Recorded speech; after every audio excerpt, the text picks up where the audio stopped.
AfterBuzz TV, starting place to the likes of WWE female superstars Kathy Kelly, Sonya Deville, and Zelina Vega proudly presents Women's Wrestling Weekly, the world's first podcast and YouTube series dedicated exclusively to women's wrestling, featuring all the latest news as well as interviews with top superstars in the industry.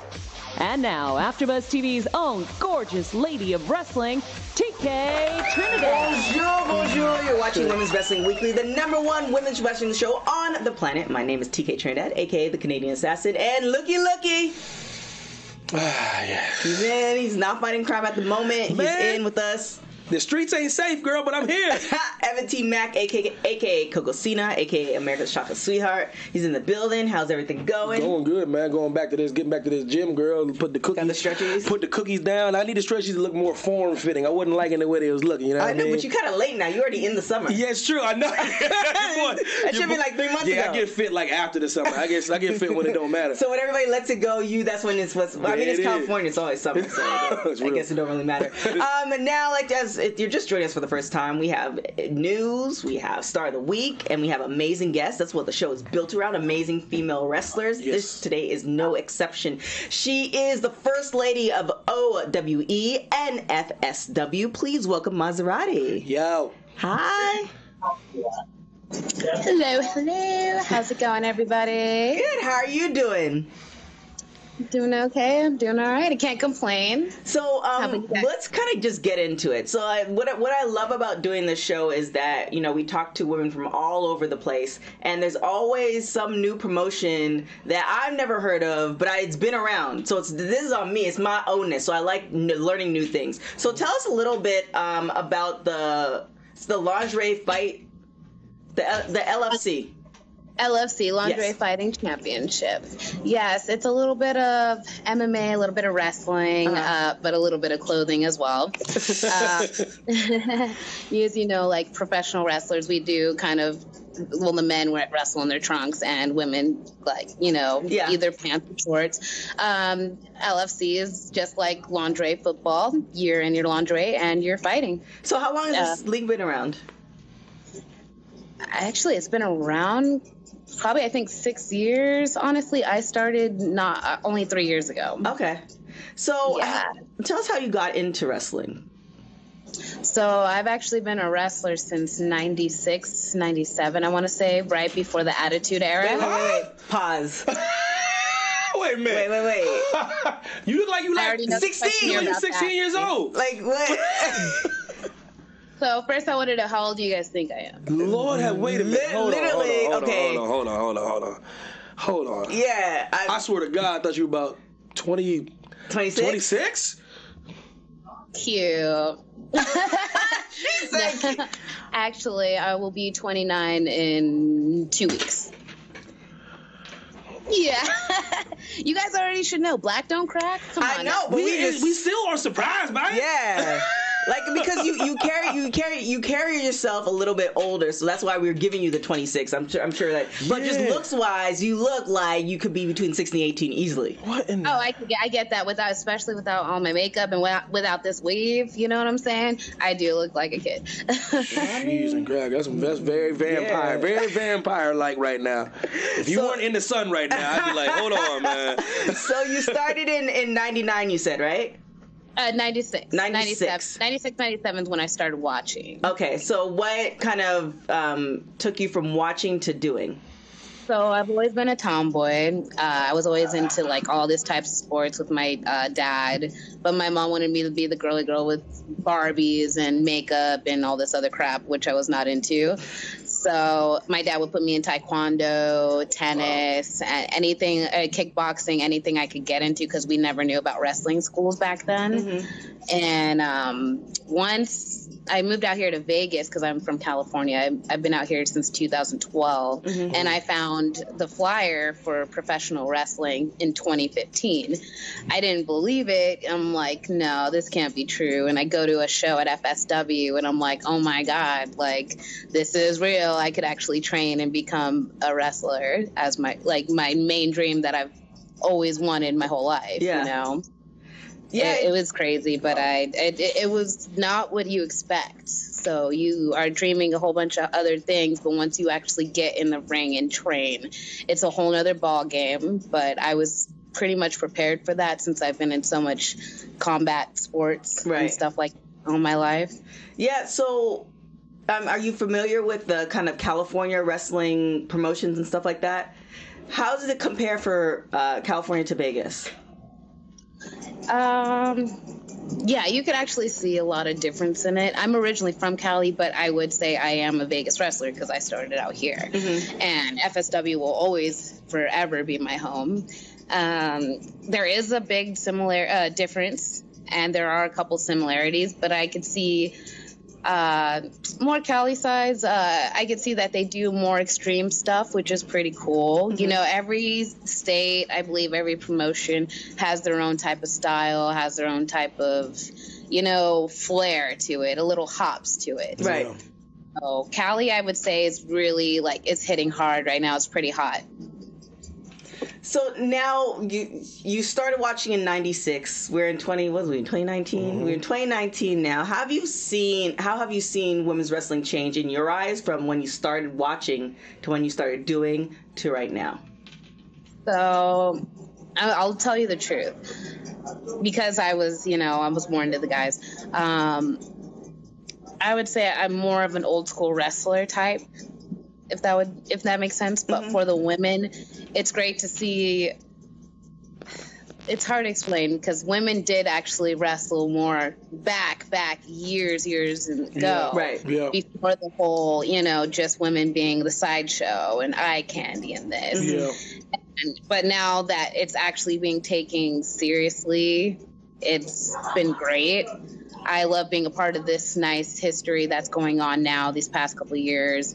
I would love to see it keep growing. Mm-hmm. And, before, even when I did start, I was still getting that, let's say, bad vibes towards people because they see you as just a female. Right. And, just a sex object or something like that. And, you got to make it known, this is not what you're about, and you're really here for business. You're here to entertain. You're here to wrestle. You're not here for that funky bull crap. Right. You know what I mean? And then what about being a black woman in the profession? Have you experienced any, because it feels like when I speak to women of color, based off of what part of the U.S. they're in, some don't experience it all, and then some do. So what has been your experience as far as getting bookings, etc.?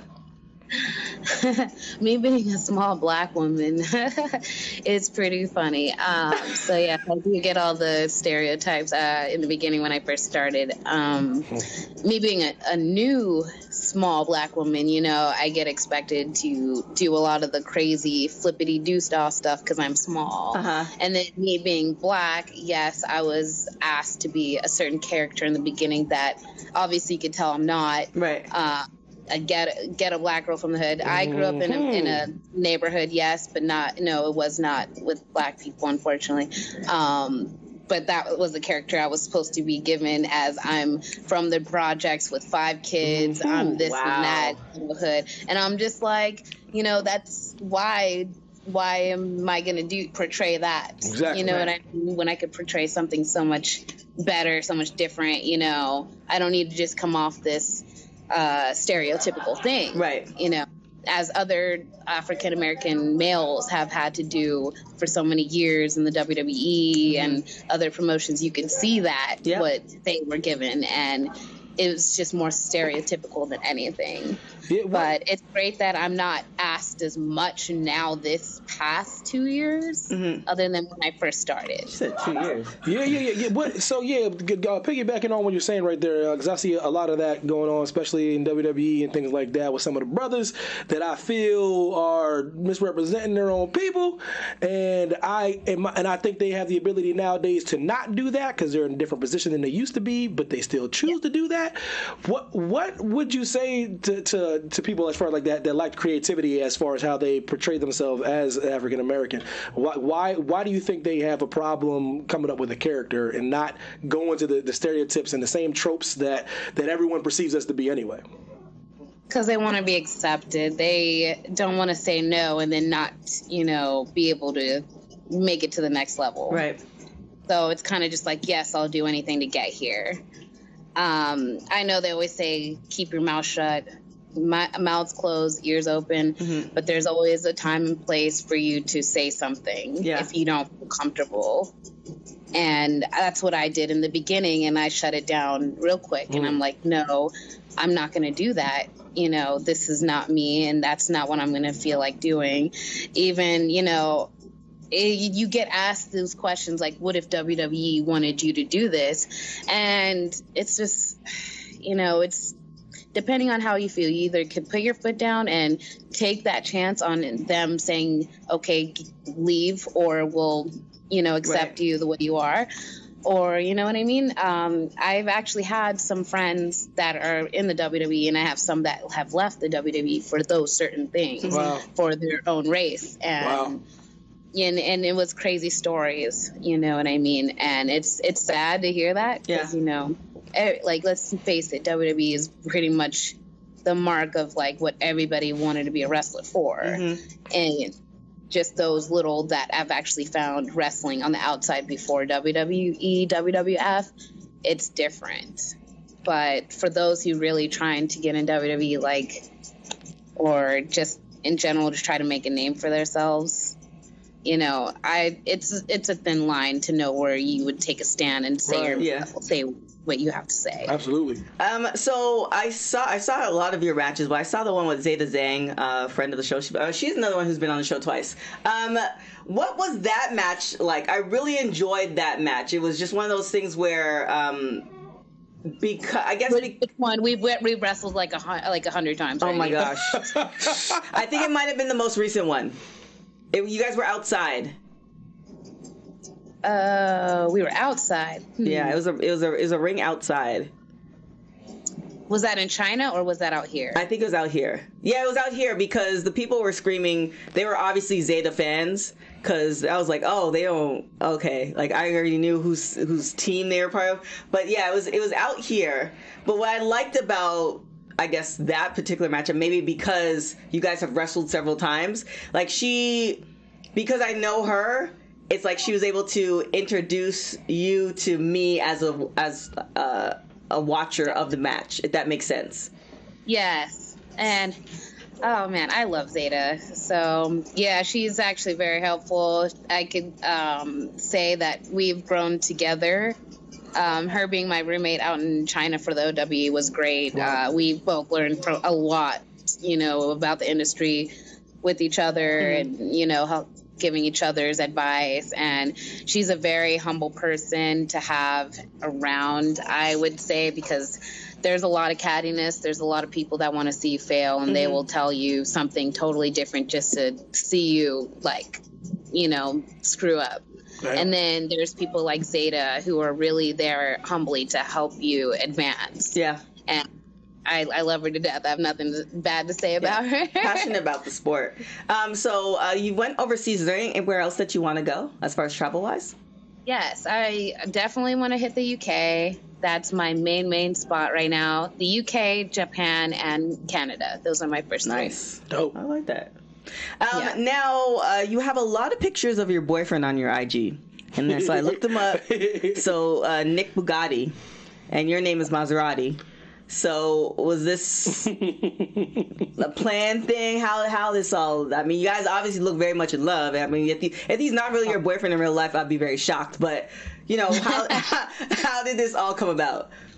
So yes, actually, I everybody always asks this story. This is a funny story. When I first started training, I always wanted to be that badass chick. Like Lita was my girl, so I wanted to be that badass, doing the moonsaults, doing all the cool shit. Mm-hmm. I'm sorry if I'm. No, you're good. You're good. Cool. So my trainer and our promoters like, oh, they see you, they saw me training a long time, but I wasn't ready to actually wrestle yet. So they're like, oh, let's put you with Nick. And Nick had asked me to be his valet. And at first I'm just like, I don't like his character. Like, he's so grimy and greasy. I'm just like, I want to be that badass bitch that like does all the cool stuff. Right. And he's like, But then after us talking, and I'm like, all right, I'll give it a shot, because that'll help me understand the being like around the ring more before I actually get in. Mm-hmm. And it actually turned out well, like, because that's when they first threw the whole, you're going to be Maisha with 5 kids from the hood and this and that. And, Nick's going to slap your butt in the ring and this. And I was just like, backspace, delete that. Said, no. I'm stealing that. No. I'm stealing that, by the way. Yes. But seriously, yeah, no, I gave it a shot, and we changed a whole bunch of things around. If you see our entrance, no, he does not touch the butt because, we got to keep it clean up in the ring. But we're able to switch our whole thing and make it our own. Mm-hmm. And I think that's what actually helped us as an on-screen couple. And then because of how well we work together, helped us work off as being an off-screen couple. All right. Cool. So wait, did he give you the name, or you decided on the name for both of you guys, or how did that? No, my trainer and my promoter actually threw me that name, Maisha Mazzerati. I was just like, we're gonna cut the Maisha part, you know? Yeah. That was a good decision. Maserati. Okay. And then the Bugatti was also the trainer or the promoter's idea too? Yeah, so it was the promoter, Joe. I love him to death, but his ideas are sometimes crazy. But he's okay with how we have been able to skyrocket our own and make our own path. And I believe the path that we chose has definitely bloomed and helped us along the way with our relationship inside the ring and outside of the ring. Yeah. I mean, social media wise, y'all look popping, so congratulations. Oh, yeah. Now tell me about your Women of Honor experience. What was that like? Oh my gosh, I love it. I've worked for them. I've wrestled 3 times for them already, and I've helped with ring crew and done backstage and front page like a good amount of times now. Mm-hmm. But working with them, wrestling with them was 3 times already. They are amazing.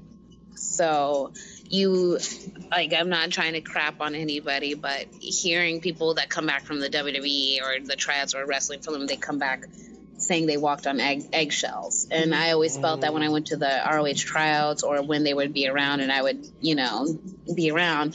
But being around the people in Ring of Honor, they help you out so, genuinely, if that makes sense.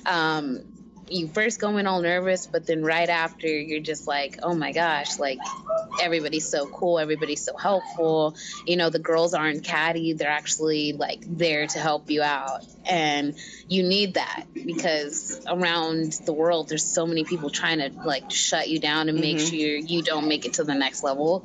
But Ring of Honor people, they've been there the whole time, like Bubba, Mandy Leon, Kelly Klein, they've all been there to reach out to me and be like, my ears are open to you. What do you need to know? And I'm just like, thank you. You know what I mean? So it's definitely a company I would love to actually work for full time.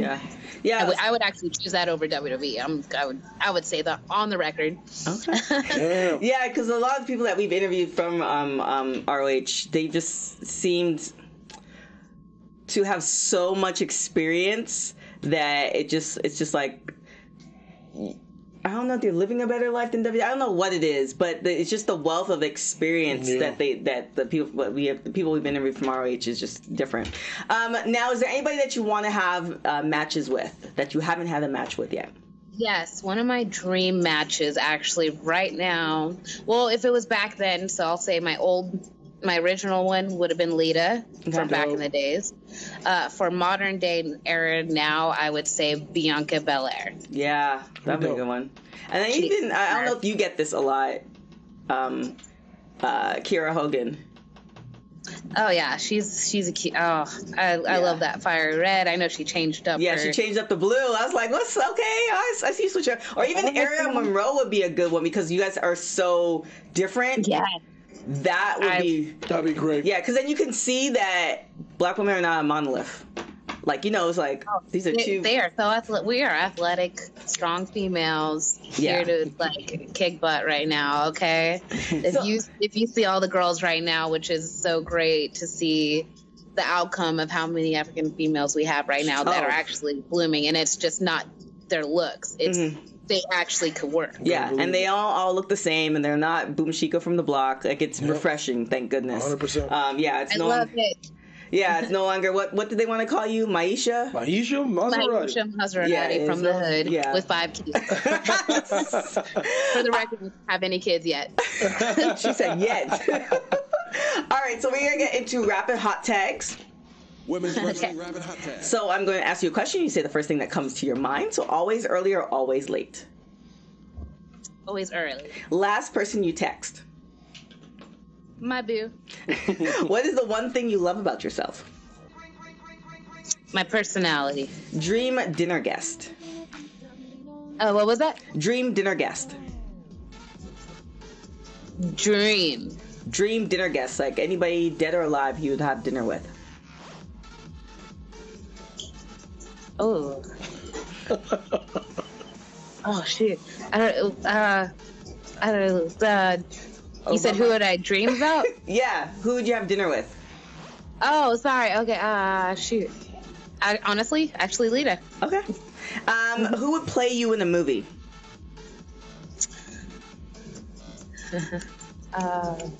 Gabrielle Union. Awesome. Last show you binge watched? I'm binge watching Law and Order SVU as we speak. Oh my God, isn't that like 23 seasons or something? 757,000 episodes. I just got hooked on it by one of our other wrestlers, Spider Warrior from FSW. It's a good show. Yeah, it is a good show. You can literally sit and watch that for like 3 months. I cry every episode. Yes, it's crazy, so and there's so many. We'll get on to that. So that's a whole nother conversation. If you could have one meal for the rest of your life, what would it be? Final spaghetti. Meal. Spaghetti. And if you can listen to one album for the rest of your life, what would it be?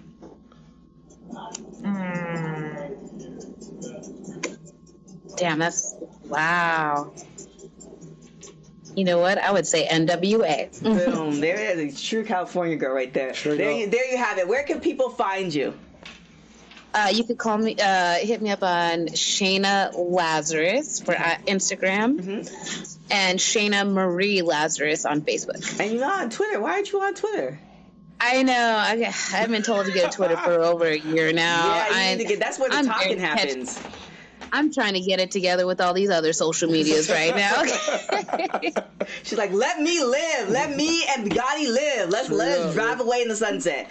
Thank you so much for coming on the show. Anytime you are in California, please let us know. You are definitely invited to the studio. You are an official friend of the show. So if you have any news for us, you want to announce your first baby, you want to announce you got signed like full-time to ROH, you are more than welcome to hit us up. We will have you on the show. You can make that announcement. You are definitely a friend of the show right now. Thank you. Guys, I will definitely be in California. I know next month for Inoki Dojo, so I will definitely text you and see if I could. I'm probably gonna have the whole weekend out there, so I'll be out there. All right, boom. Let us know. We'll definitely come out and support. Thank you so much. Thank you, guys. You guys have a wonderful day. You too. Thanks. Bye. Bye. You imagine like Kira Hogan when she came on. That'd be dope. She was like, "Man, I'm old." Yeah, that was. If you don't know what show, what episode, go back to WPW Kira Hogan. I think like the first 15, 20 minutes, she was saying she's old and she's old. Stop the 24-year-old or something like that. Anyways, cute girl. She's been around for a minute. So definitely looking forward to the rest of her career. So many. I mean, sweet, well-spoken young lady. So let's hit the star of the week real quick. Yeah, man. This week's Women's Wrestling Star of the Week is Delmy XO. See, XO and her sister, Ashley Vox, were both born in Providence, Rhode Island. They trained together under instructions of local professional wrestler Doug Summers. Vox debuted as early as November 2014. XO debuted the following year, May 2nd, 2015, in Hadley, Massachusetts for Pioneer Valley Promotions. There she wrestled in a dark match and lost to Toxis. In her rookie year, XO went on to compete in the New England territory in promotions including Blitzkrieg Pro, Lucky Pro Wrestling, Elk Mania Promotions, and New England Championship Wrestling. EXO first appeared in Queens of Combat on February 18, 2017, QOC 17, where she and Ashley Vox teamed as Team C-Stars, competed in the QOC Tag Team Championship Tournament, where they were eliminated in the first round by Lucha sisters Leva Bates and Mia Yim. On that same date, she later returned to QOC 18, where they lost her tag team match against the fellow twins, Eddie McQueen and Ricky Caltado. At Fight Girls Queens of Combat, Team C-Stars defeated the fellow twins in a rematch. Team C-Stars returned on January 20, 2018, QOC 20, where they lost the tag team match against Ruthless Ambition. So basically with her, she's kind of like her and her sister have kind of formed a faction, and that's kind of how she started gaining her steam. And she has a lot of her matches with her sister as Team C-Stars, and in just a short time that she becomes going to many different promotions, and if she continues at this pace, I think her recognition will only increase. If you want to watch a great match, Ashley Vox, Delmi EXO, the C-Stars versus Diamond Dogs is intergender tag team match. It is well done. WWE, you guys got to get with this intergender tag team match thing. Every time I click on a new female like EXO or somebody like her sister, they're fighting intergender, and and it's clean and it looks good, and and they go hard, and these women are complaining or crying or they're just going hard. Yeah, and it's so look for Delmi EXO and her sister and the Team C-Stars to start making a little bit of steam in probably the more well-known promotions, Ring of Honor, Women of Wrestling, possibly AEW. I think it's only a matter of time. Yeah, well, people fail to realize just because somebody's big doesn't mean that they're always going to be the winner. Yes. There are a lot of big people who can't fight. Yes. It's a small one sometimes you have to worry about, because they pop off because they're so used to fighting, because people are challenging them so often. So those storylines are still believable for intergender. You can make it work, guys. You can make it work. That it just requires a little bit more effort and planning, but it's definitely doable. I always feel like WWE's worst fear is a female to get hurt by a male on live TV. I think that's what they're worried about. But they're professional athletes. That's what they forget, man. These ladies go hard, boy. Yeah. And that's the thing, though. I think if they were to count the injury rate, like how many people get injured with something that they've done versus something that's done to them, it'd be totally different. So true. So, but you know, that's from an athlete's perspective. A lot of people don't know. That's a totally different thing. Who are we? I don't know nothing. Two people in the studio just talking women's wrestling. Yeah. Where can people find you, Mr. Evan T. Mack? Evan T. Mack, Instagram and Twitter, man. I'm on the twit every now and again. I tweet. I face chat.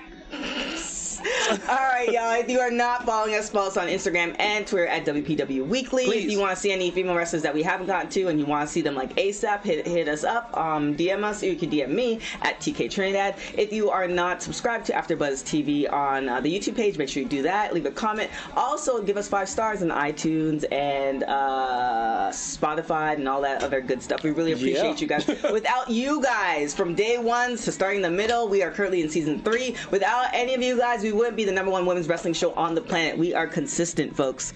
Check the records. Check the facts. Other than that, we love you guys so much. We will see you guys next week. Ciao. From executive producers Kevin Undergaro, Maria Menounos, Phil Svitek, producer TK Trinidad, and me, Mark Donica, your voice of AfterBuzz TV Wrestling. We ask you to rate and comment on iTunes, subscribe to AfterBuzz Wrestling on YouTube, and find us on all social media. Thank you for watching Women's Pro Wrestling Weekly. See you next week.